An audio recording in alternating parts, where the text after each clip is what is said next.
Pedro, a ele ouvi. Mateus 16, 13 a 28 e Mateus 17, 1 a 8. Seja bem-vindo a mais um devocional produzido pela Igreja no Guará. Continuando o nosso estudo, percebemos que a caminhada dos discípulos com Jesus teve altos e baixos, momentos de fé e de incerteza. Simão Pedro é, talvez, o exemplo mais claro disso. Ele esteve nos momentos de maior glória com Jesus e também cometeu erros dignos de severas repreensões do Mestre. Por essa razão, nós nos identificamos muito com Pedro e louvamos a Deus por ter deixado tal registro para nós na sua palavra. Pedro foi um dos primeiros a entender e a proclamar a identidade de Jesus como Filho de Deus. Hoje, esse fato está muito claro para nós, porque temos acesso à Bíblia e a todos os versículos que confirmam a identidade de Jesus como o Cristo. Pelas Escrituras, entendemos que Jesus, em seus atos e palavras, atendeu perfeitamente aos requisitos para ser o Messias e que sua ressurreição foi a maior prova disso. Mas seus discípulos foram se dando conta dessa verdade ao longo do tempo, à medida que ouviam suas palavras e testemunhavam seus sinais. À primeira vista, seria fácil confundir Jesus com um mestre da lei ou com um profeta, mas ele inegavelmente não era uma pessoa comum.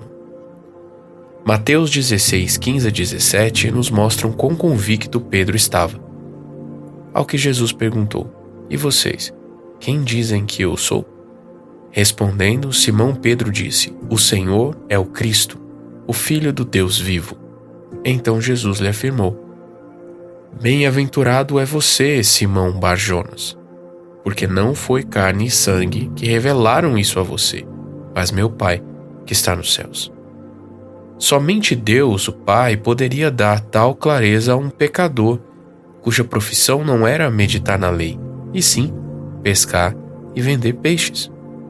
A seguir, Jesus revelou que sua obra vitoriosa era uma ligação perfeita entre o céu e a terra, um povo edificado sobre ele mesmo. Que revelação gloriosa! O que veio a seguir? Jesus começou a mostrar o processo necessário para que a igreja surgisse: o seu sofrimento, morte e ressurreição.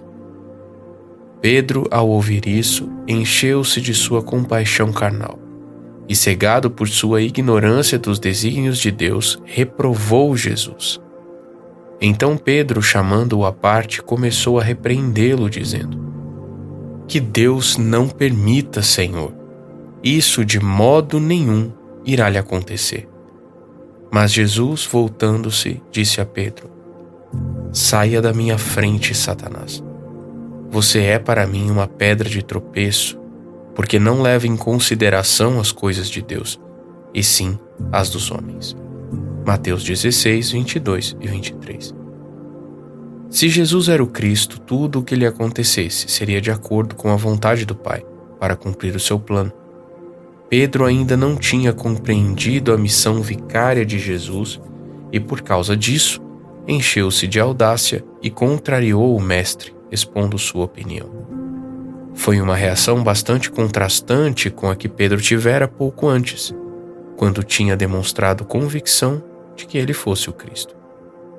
Somos muito semelhantes a Pedro, alternando momentos de certeza e de dúvidas, de segurança no Senhor e de temor diante das situações. Isso porque ainda não cogitamos das coisas celestiais, ou seja, não temos a forma de pensar do céu, segundo a vontade de Deus.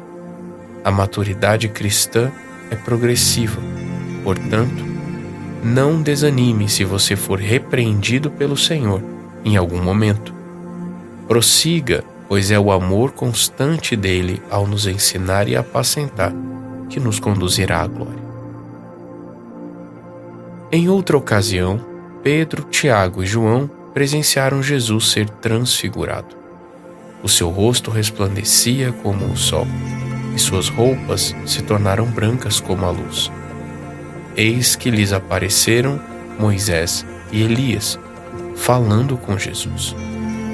Então Pedro, tomando a palavra, disse a Jesus: Senhor, bom é estarmos aqui. Se o Senhor quiser, farei aqui 3 tendas, uma para o Senhor, outra para Moisés e outra para Elias. Falava ele ainda, quando uma nuvem luminosa os envolveu. E eis, vindo da nuvem, uma voz que dizia: Este é o meu filho amado, em quem me agrado. Escutem o que ele diz. Mateus 17, 2-5. Mais uma vez, Pedro errou. Porém, o próprio Pai interveio, ensinando-o que até mesmo a lei e os profetas se calam quando o Filho de Deus fala. Ele era a todos superior. Tendo aprendido isso, Pedro pôde responder a Jesus em outra ocasião de maneira muito mais sábia: Senhor, para quem iremos? O Senhor tem as palavras da vida eterna. Nós cremos e sabemos que o Senhor é o Santo de Deus. João 6, 68 e 69, na NVT. Vamos orar? Pai eterno, te louvamos e te agradecemos por teres nos revelado que Jesus é o Cristo. Somos gratos porque tua palavra nos alcançou e recebemos a salvação pela fé no Filho de Deus. Hoje, como filhinhos, reconhecemos que, por vezes, ainda precisamos da tua repreensão. Por isso, pedimos que tu concedas a nós discernimento e obediência quando passarmos por correções da parte do Senhor.